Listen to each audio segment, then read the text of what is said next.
ఇటీవలే పద్మ విభూషణ్ పురస్కారం అందుకున్న చిరంజీవి ఇప్పుడు మరో అరుదైన గౌరవాన్ని కూడా సొంతం చేసుకున్నారు. యునైటెడ్ అరబ్ ఎమిరేట్స్ గోల్డెన్ వీసాను అందుకున్నారు. వివిధ రంగాల్లో విశేష కృషి చేసిన వారికి యుఏఈ ప్రభుత్వం ఈ వీసాను అందిస్తుంది. పెట్టుబడిదారులు, వ్యవస్థాపకులు, శాస్త్రవేత్తలు, నటులు, అసాధారణ ప్రతిభ కలిగిన గ్రాడ్యుయేట్లకు 10 ఏళ్ల కాల పరిమితితో యుఏఈ గోల్డెన్ వీసాలను అందిస్తోంది.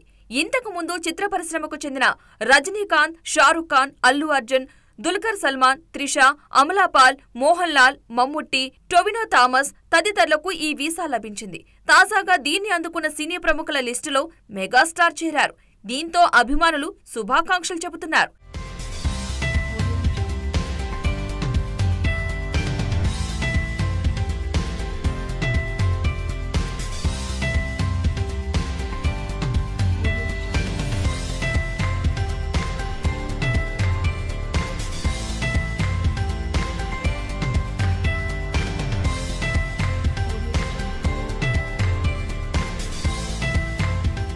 ఇక సినిమాల విషయానికొస్తే ప్రస్తుతం చిరంజీవి విశ్వంభరలో నటిస్తున్నారు.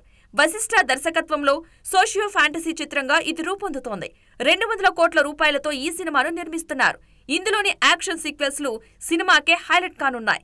ఇందులో 5 హీరోయిన్లు ఉన్నట్లు టాక్. ఇప్పటికే త్రిష, ఆషికా రంగనాథ్లను తీసుకున్నట్లు చిత్ర బృందం ప్రకటించింది. సురభి, ఈషా చావ్లా, మీనాక్షి చౌదరి పేర్లను త్వరలోనే ప్రకటించే అవకాశం కనిపిస్తోంది. వచ్చే ఏడాది సంక్రాంతి కానుకగా జనవరి 10న ఇది ప్రేక్షకుల ముందుకి రానుంది.